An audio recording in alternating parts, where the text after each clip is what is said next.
યા એટલે આપણે ધોરણ 9માં પહેલા સેમિસ્ટરનું સાયન્સનું પહેલું ચેપ્ટર આગળ વધારીએ છીએ. અત્યાર સુધીમાં આપણે જે ત્રણ વસ્તુઓ શીખ્યા કે અંતર, વેગ અને પ્રવેગ. આ આ ત્રણેય વસ્તુનો વ્યાખ્યા એટલે એનું ડેફિનેશન શીખ્યા.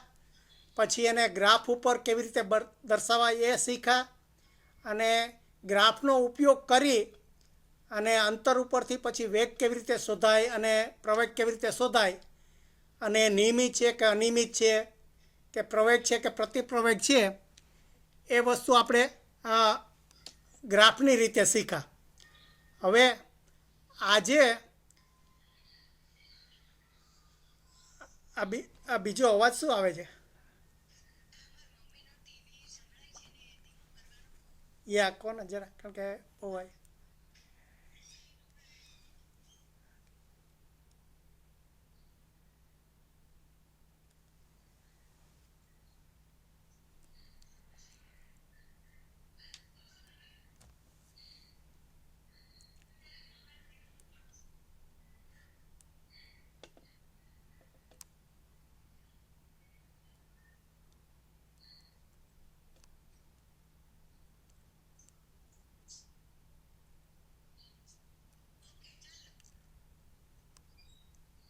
ઓકે યા એટલે હવે આપણે શું શીખવાનું છે કે આ જે ત્રણના સૂત્રો છે એને આપણા એના સમીકરણો કેવી રીતે બનાવ્યા છે એ જરા ખાલી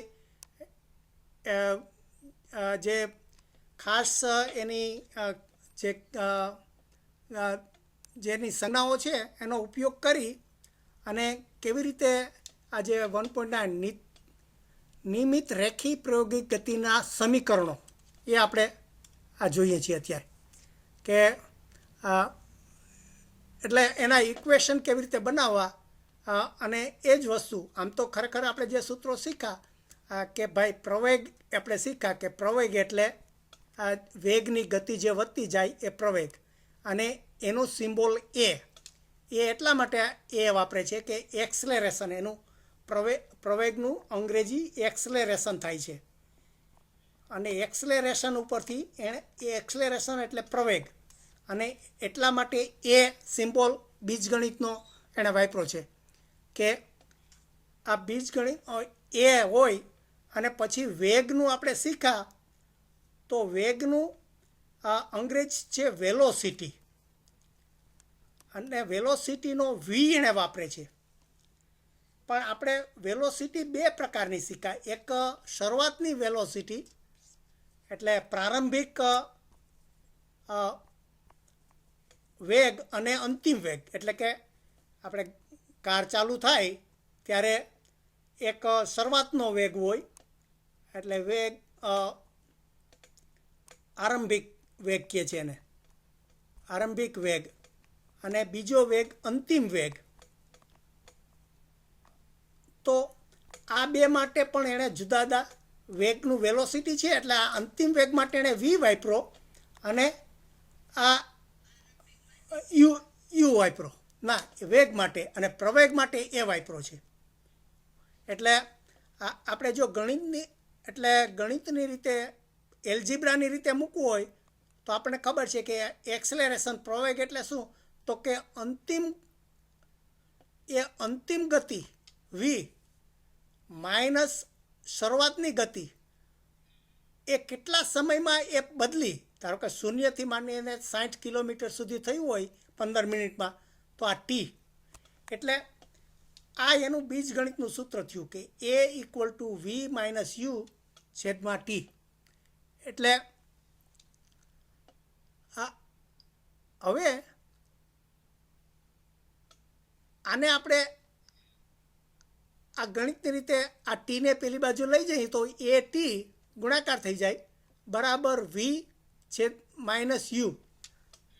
આ એક સૂત્ર થયું. એટલે આ તમારે યાદ રાખવાનું. ધારો કે તમને ટાઈમ આપ્યો હોય, એક્સલેરેશન આપ્યો, આ ત્રણમાંથી બે વસ્તુ આપી હોય અને એક ન શોધવી હોય આપણે તો આ સૂત્રનો ઉપયોગ થઈ શકે. તમને જો વી આપ્યું હોય યુ આપ્યું હોય તો અને ટી આપ્યું હોય તો તમે એક્સેલરેશન શોધી શકો. એટલે ચારમાંથી ગમે તે 3 વસ્તુ આપી હોય તો તમે આ સૂત્રનો ઉપયોગ કરીને શોધી શકો. એટલે આ એક સૂત્ર ગણિતની રીતે થયું. પછી હવે અંતરને આને કેવી રીતે આની સાથે મિક્સ કરે છે એ જોઈએ કે આપણે અંતર, આપણે જે અંતરની વાત કરતા હતા એને ડિસ્ટન્સ, એટલે ડી અંગ્રેજીમાં ડિસ્ટન્સ ઉપરથી ડી લીધો.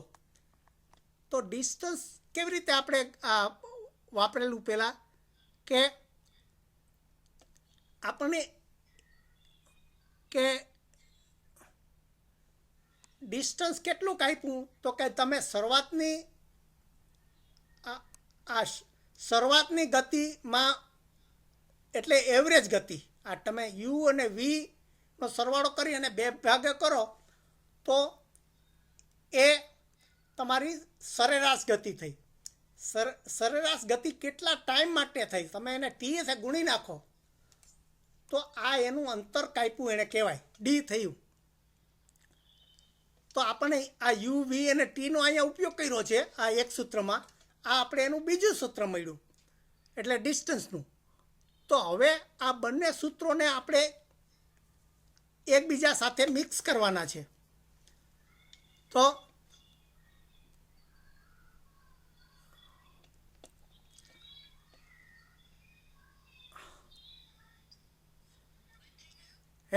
ના હું એટલે અવાજ બહુ આવે છે ને એટલે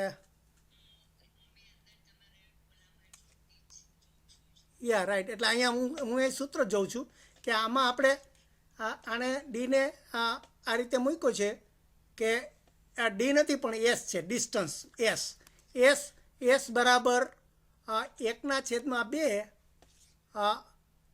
અને આ યુ અને વીની કિંમત અહીંથી આપણે લીધી. ધારો કે આ સૂત્રને હું બદલાવી નાખું તો વી બરાબર આ યુને પેલી બાજુ લઈ જાઉં તો એ ટી પ્લસ યુ થાય. આ વીની કિંમત એ ટી પ્લસ યુ થાય. તો એ જે છે મારે અહીંયા આ વીની કિંમત જે અહીંયા મૂકી છે એ આપણે આ જે સૂત્ર છે એમાં જો વીની કિંમત મૂકીએ તો આ યુ પ્લસ વીની કિંમત એ પ્લસ એ ટી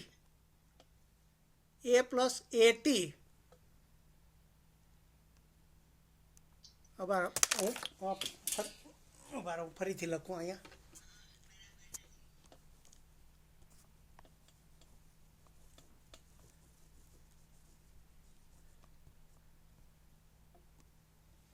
ઓકે, એટલે આ એસ એટલે ડિસ્ટન્સનું સૂત્ર છે કે ડિસ્ટન્સ એટલે આ એવરેજ એટલે સામાન્ય ગતિ, એટલે કે શરૂઆતની અને અંતિમ ગતિ એને 2 ભાગી નાખીએ તો એ એવરેજ ગતિ આવે અને કેટલા સમય માટે એ ચાલ્યા હોય એવરેજ ગતિ તો એનું અંતર મળે. હવે એને આપણે આ યુ ને વી બને છે એમાંથી આ વીને હું યુના ફોર્મમાં જો મારે લેવું હોય તો આ 1/2 અને યુ પ્લસ વી છે આ યુને એમ જ રાખવું. વીની જગ્યાએ મારે અહીંયા એ પ્લસ એ ટી આ મૂકી દઉં અને એને બધાને આખા ફરીથી ટીથી ગુણું. એટલે આ સૂત્રને મેં બંને સૂત્રને આવી રીતે મિક્સ કર્યા અને પછી એનું જો ટી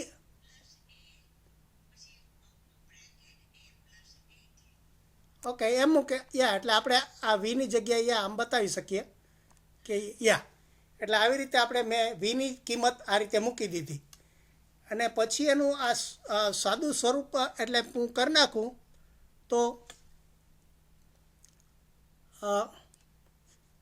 એટલે આને આ you A plus A T આપણે શું થશે અહીંયા યુ પ્લસ 1/2 હોય v બરાબર AT પ્લસ AU. આ AU છે, અહીંયા ભૂલી ગયો તો. v બરાબર, ના ફરીથી લખવું પડશે કે આ S બરાબર U અને આ વીની જગ્યાએ v બરાબર આ U પ્લસ AT, રાઈટ. અને આના છેદમાં 2 છે જ, અને આ બધાને પાછા ટીથી ગુણ્યા છે, એટલે આ U છે એ 2U થઈ જશે પ્લસ AT, અને આના છેદમાં 2 છે એટલે આ 2 એ 2 ઉડી જશે, અને આ ટી છે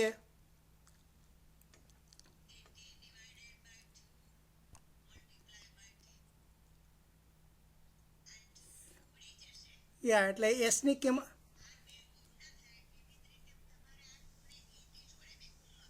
રાઈટ. એટલે હવે છૂટા પાડ્યા આને, એટલે આને UT પ્લસ 1/2 AT સ્ક્વેર, ટીની સાથે ટી પાછો ટી એટલે AT સ્ક્વેર. એટલે ટૂંકમાં આ જે સૂત્ર આપ્યું છે અહીંયા, આ ત્રીજું સૂત્ર આપણને મળ્યું. એટલે આવી રીતે એણે જુદા જુદા સૂત્રો, એટલે ટૂંકમાં આપણે ગમે તે સૂત્રનો ઉપયોગ કરી આપણે આ પહેલું સૂત્ર મળ્યું, આ V બરાબર U અને ટીનું, અને બીજું સૂત્ર અહીંયા મળ્યું આપણે ડિસ્ટન્સનું. એટલે આ રીતે આ બંને સમીકરણનો ઉપયોગ કર્યો, અને પછી આ 1 બંને બાજુએ વર્ગ લેતા, એટલે 1.1 જે છે, હવે આ ટૂંકમાં આ ચારે ચાર વસ્તુને ચાર જુદી જુદી રીતે રજૂ કઈ રીતે કરી શકાય, જેથી જ્યારે આપણે જવાબ ગણવાનો હોય ત્યારે ચારમાંથી એક પણનો ઉપયોગ કરી શકીએ આપણે. એટલે આ 1.1 સૂત્ર 1.191 જે એણે કીધું એનું આ છે V બરાબર U પ્લસ AT. હવે આનો શું ઉપયોગ કરે, આનો પાછો વર્ગ કરે છે કે માથે વર્ગ કરો આનો, તો આ બાજુ પણ વર્ગ કરવો પડે કે U પ્લસ AT છે એનો પણ વર્ગ થાય. અને આના આપણે બીજગણિતના નિયમ પ્રમાણે આનો આપણે છૂટું પાડીએ તો U વર્ગ plus 2AUT plus T square આવું થાય. એટલે આ V સ્ક્વેરને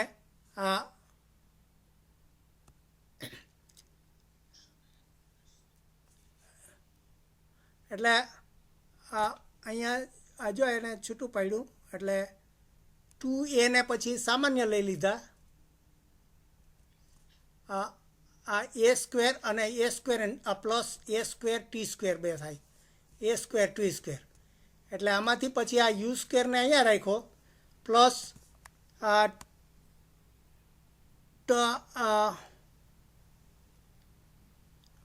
2A ને બહાર લઈ લીધો, અને તો કૌંસમાં U પ્લસ ફરીથી મને લાગે કરવું પડશે,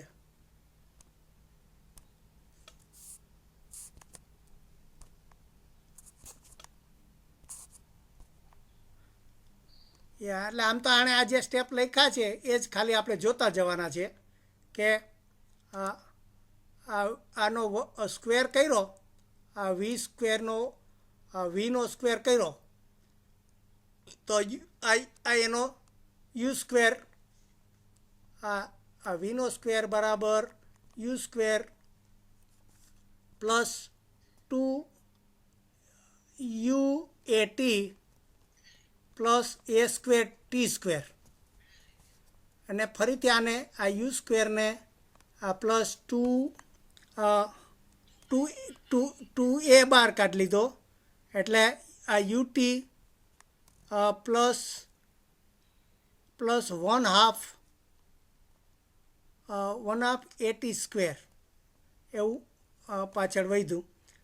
અને ફરીથી આપણે જે ડિસ્ટન્સનું જે સૂત્ર લીધું હતું એસનું, એનો અહીંયા ફરીથી આ મૂકે છે. આ જે યુટી પ્લસ 1/80² આપણે જે આ જે સૂત્ર આવેલું ને આ 1.2 એનો ઉપયોગ કરી અને આ રીતે આ જે ત્રીજું સૂત્ર છે એ v² બરાબર u² -2as આવું થઈ ગયું. એટલે ડિસ્ટન્સ અને વેલોસિટી વચ્ચે, એટલે આપણે જો આપણે ટાઈમ અહીંથી કાઢી નાખ્યો હોય, ટાઈમ ન આપ્યો હોય ને ડિસ્ટન્સ આપ્યું હોય, પહેલાંમાં આપણને ટાઈમ આપ્યો હોય ને આપણે જો વી કે યુ શોધવાનો હોય અને એક્સેલરેશન આપ્યું હોય, તો અહીંયા એક્સેલરેશન આપ્યું હોય, ડિસ્ટન્સ આપ્યું હોય ને શરૂઆતની સ્પીડ આપી હોય, તો અંતિમ સ્પીડ આપણને મળી જાય. એટલે આ રીતે એણે આ ત્રીજું સૂત્ર આણે બનાવ્યું. મને લાગે યા હું જોઉં છું હવે, જો પૂરું જ થશે મને લાગે હવે. મને લાગે સ્ટોપ કરીએ અહીંયા. મને લાગે અહીંયા પૂરું જ થાય છે. આ બધા જે 1.1, 191, 192 અને 193 એના સમીકરણો આવી ગયા ને હવે એના ખાલી દાખલા જ આપે છે.